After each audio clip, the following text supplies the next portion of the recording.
Welcome to SP smart hybrid comparative schooling system. बच्चों, यहाँ पे ग्रेविटेशन का प्रीवियस ईयर नीट में जो प्रीवियस ईयर क्वेश्चन आया हुआ है उसका सोल्यूशन मैं आपको दे रहा हूँ। Question number 1, a body of mass m is taken from the earth surface to the height equal to twice the radius of the earth. The change in potential energy of the body will B.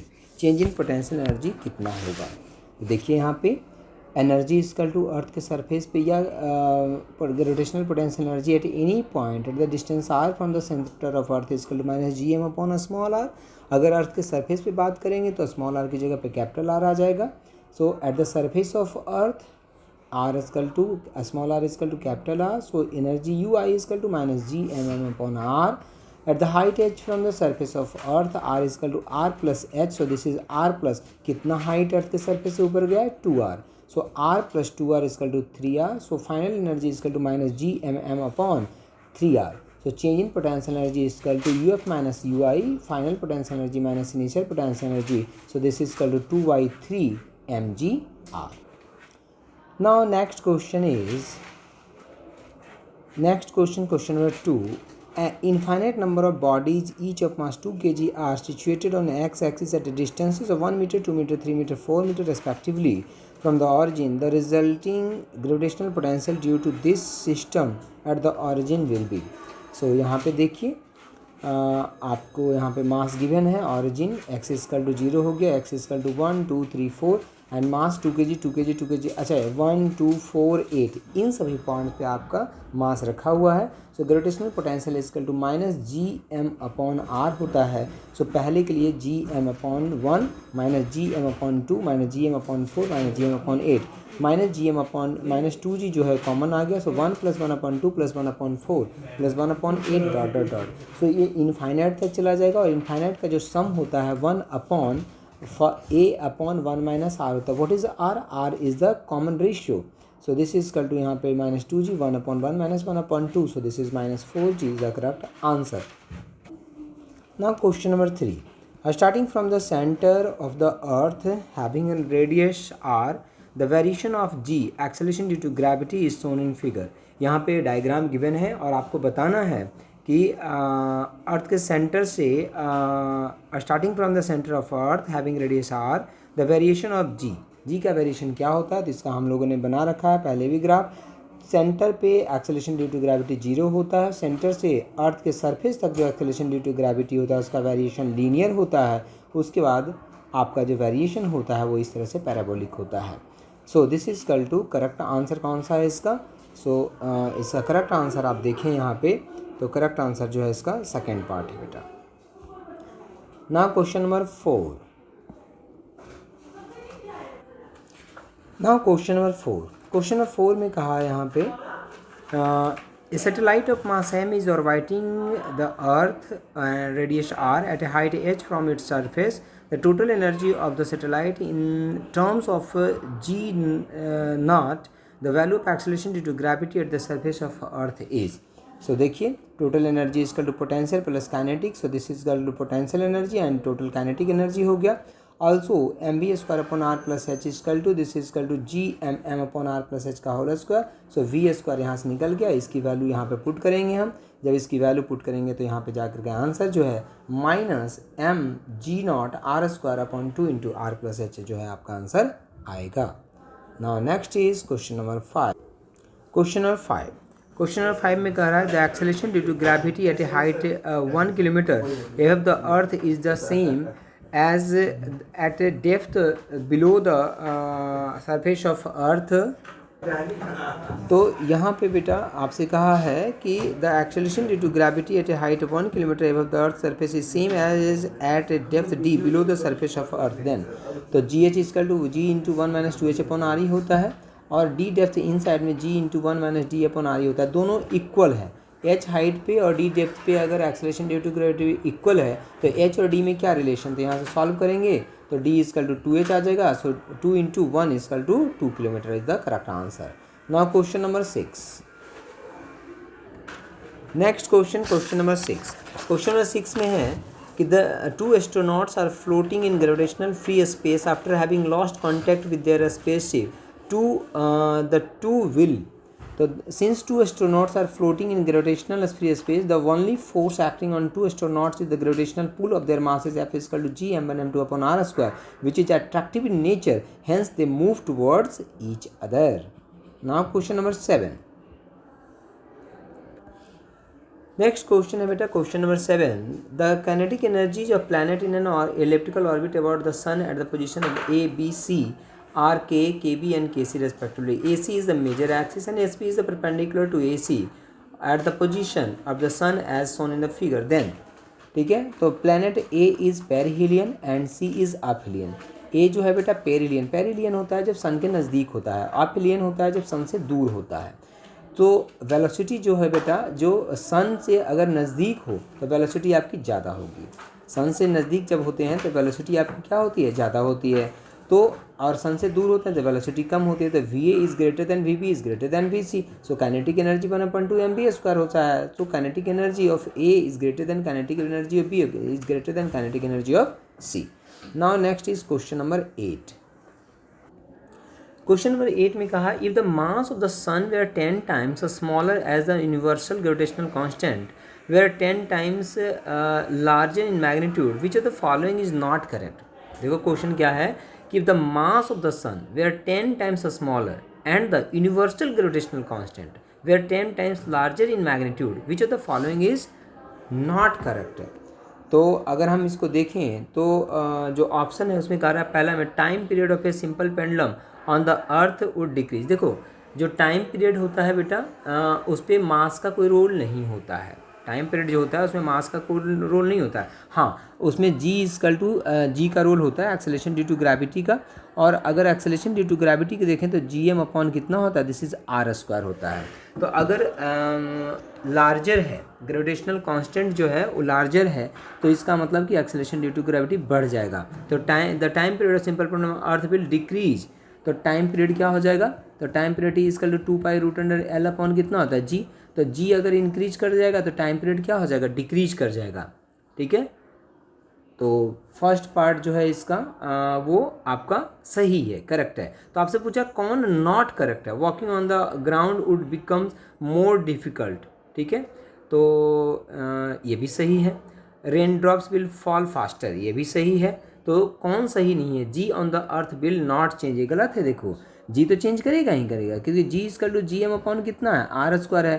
तो M change करेगा, जी change करेगा, तो G on the earth will not change करेगा ना. Acceleration due to, देखो लिखा है अभी कि if universal gravitational constant becomes 10 times so acceleration due to gravity increases, that is D is wrong option. ये तो चेंज करेगा ही करेगा, आपका एक्सेलरेशन ड्यू टू ग्रेविटी जो है वो आपका चेंज कर जाएगा.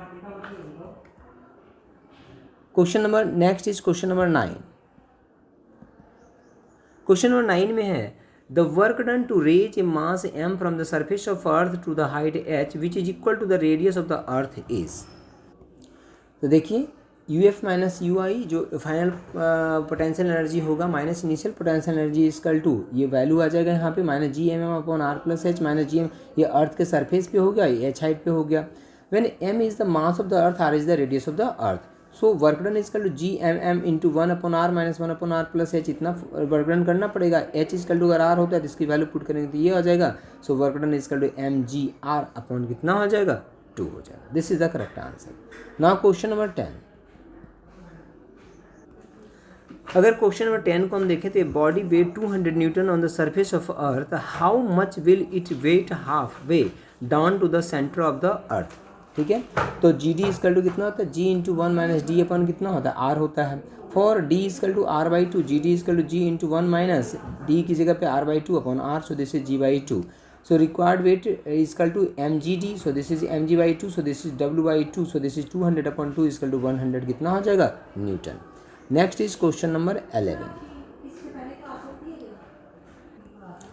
क्वेश्चन नंबर 11 को अगर हम देखें तो क्वेश्चन नंबर 11 में है body weight 72 newton on the surface of earth, what is the gravitational force on it at a height equal to half the radius of the earth. So this is equal to mgh equal to mg0 upon 1 plus h/r का whole square. सो इसकी value put कर देंगे तो यहाँ पे कितना आ जाएगा, this is 32 Newton आ जाएगा correct answer. Now next question is question number 12। Next question देखो बेटा, ए particle is release from A height s from the surface of earth at a certain height its kinetic energy is 3 times its potential energy. The height from the surface of earth and the speed of the particle at that instant are respectively. So देखिए यहाँ पे let the required height of the body is question number 12, let the required height of the body is y. So this is equal to y, यहाँ पे है बेटा, यहाँ पे मान लीजिए वेलोसिटी v है और ये डिस्टेंस कितना है s। When body from the rest falls through height s minus by they under constant acceleration. So V S को हमने काइनेमेटिक्स का ये फार्मूला यूज कर लिया, V square is equal to U square plus 2 है। So this is equal to V square is equal to 0 initial velocity plus 2 g into S minus Y का whole S minus Y हो जाएगा। So V is equal to ये आ गया। When the body is eight a height y above the ground potential energy of the body mass m is mg/y. As per the given condition kinetic energy is equal to 3 times of potential energy. So this is equal to kinetic energy ये हो गया।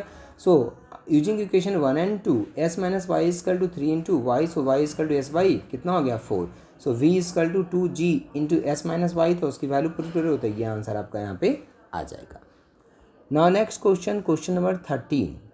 Question number 13 में है next जो है यहाँ पे question 13, the escape velocity from the earth surface is v.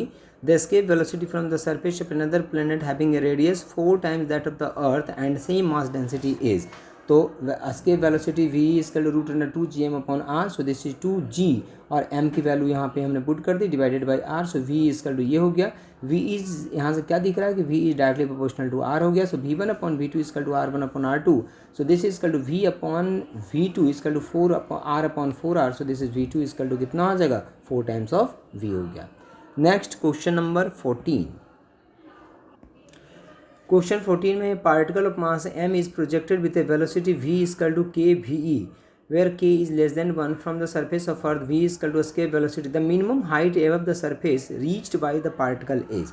तो देखिए यहाँ पे सारे इन्फॉर्मेशन यहाँ पे जो गिवन है उसको लिखा हमने। From the conservation of mechanical energy 1/2 mv square equal to G M M upon R, G M M upon कितना हो गया R. So this is equal to G M M upon R की जगह पे आर प्लस माइनस कितना हो गया minus ये this is the minus G M M upon R plus H. So इसको जब सॉल्व करोगे मास यहाँ से कैंसिल आउट हो जाएगा, स्मॉल एम सब जगह से कैंसिल आउट हो जाएगा। सो इसको जब सॉल्व करेंगे तो ये आ जाएगा। So this is equal to 1/2 के वी स्क्वायर, जो यहाँ पे आपका वेलोसिटी है v की वैल्यू पुट कर दी हमने, v इक्वल टू लिखा है ना, v इक्वल टू कितना है के वी ई, तो के square V E square equal to this हो गया। We know that v equal to this, so उसकी वैल्यू पुट करेंगे तो यहाँ पे जाकर के आंसर आपका आ जाएगा। Now question number 15, question number 15 yes, question number 15 में है यहाँ पे अगर देखें तो gravitational constant match the column है। ग्रेविटेशनल कांस्टेंट है, ग्रेविटेशनल पोटेंशियल एनर्जी है, ग्रेविटेशनल पोटेंशियल है, ग्रेविटेशनल इंटेंसिटी है। तो ग्रेविटेशनल इंटेंसिटी जो होता है वो एक्सेलरेशन ड्यू टू ग्रेविटी के बराबर होता है। सो इसका डायमेंशन फार्मूला कितना हो जाएगा, सबका डायमेंशन लिखा हुआ है। सो एक्सेलरेशन का डायमेंशन होता है this is LT-2, so this is LT-2, तो इसका जो हो जाएगा बेटा थर्ड हो जाएगा। पहला ये हो गया। ग्रेविटेशनल कांस्टेंट जी, तो जी का होता है m-1 करके होता है, तो ये हो जाएगा इसका। तो इस तरह से हम इसको मैच कर सकते हैं। तो अगर ये दो ही से पता चल जाएगा आपको, देखो फर्स्ट का कौन सा हो जाएगा, फर्स्ट का सेकेंड इसमें है और इसमें है, और डी का कितना हो जाएगा थर्ड, तो डी का कौन सा थर्ड है, तो इसमें है, इसमें है, इसमें है। अच्छा और देखना पड़ेगा ग्रेविटेशनल पोटेंशियल कितना होता है, तो gravitational potential equal to GM/r होता है। तो यहाँ से आप इसका निकाल सकते हैं, यहाँ से आप जो है इसका डायमेंशन फार्मूला निकाल लीजिए। डायमेंशन फार्मूला निकालने के बाद अगर आप देखेंगे यहाँ से, तो डायमेंशन फार्मूला निकालने के बाद इसका आंसर जो है बेटा फर्स्ट पार्ट आ जाएगा, क्योंकि जो बी है उसका फोर्थ आंसर हो जाएगा। ठीक है, आप निकाल के देखें, और जो सी है उसका आपका फर्स्ट आंसर हो जाएगा। तो आप इसको करके देख लेना, equation number first is the correct answer. Now question number 16। Question number 16 में कहा है कि body of mass 60 gram experiences gravitational force. तो मास कितना है, मास इज इक्वल टू 60 ग्राम है। तो 60 ग्राम का मतलब है तुम्हारा 60 इंटू 10⁻³ कितना kg। नाउ फोर्स कितना लग रहा है, force is equal to 30 newton. So आपसे पूछा gravitational field, so gravitational field and this is equal to, gravitational field is equal to हो जाएगा, this is force upon mass, so this is equal to 30 upon कितना हो जाएगा ये 0.06, so this is equal to, अगर इसको solve करोगे आप यहाँ से, तो यहाँ से ये हो जाएगा 100 and 6 25, so this is equal to यहाँ से एफ इज इक्वल टू, तो बेटा यहाँ पे मैंने फोर्स गलत लिख दिया, फोर्स इज इक्वल टू, देखो यहाँ पे गिवन है 3 न्यूटन और हमने 30 न्यूटन लिख दिया, तो फोर्स जो है आपका यहाँ पे 3 न्यूटन है, तो इसको हम कट करते हैं 3 न्यूटन, तो ये भी हो गया यहाँ पे, इसको हम पूरा फिर से लिख देते हैं। तो force is equal to 3 newton, so G is equal to जो आपका ग्रेविटेशनल इंटेंसिटी है force upon mass, so this is equal to force is equal to 3 upon mass is equal to 0.06, so this is equal to यहाँ पे हो जाएगा 3 into 100 divided by 6, so this is equal to ये 2 हो जाएगा, ये 50 हो जाएगा, so this is equal to 50 Newton पर kg। This is the correct answer, so first part is the correct answer बेटा।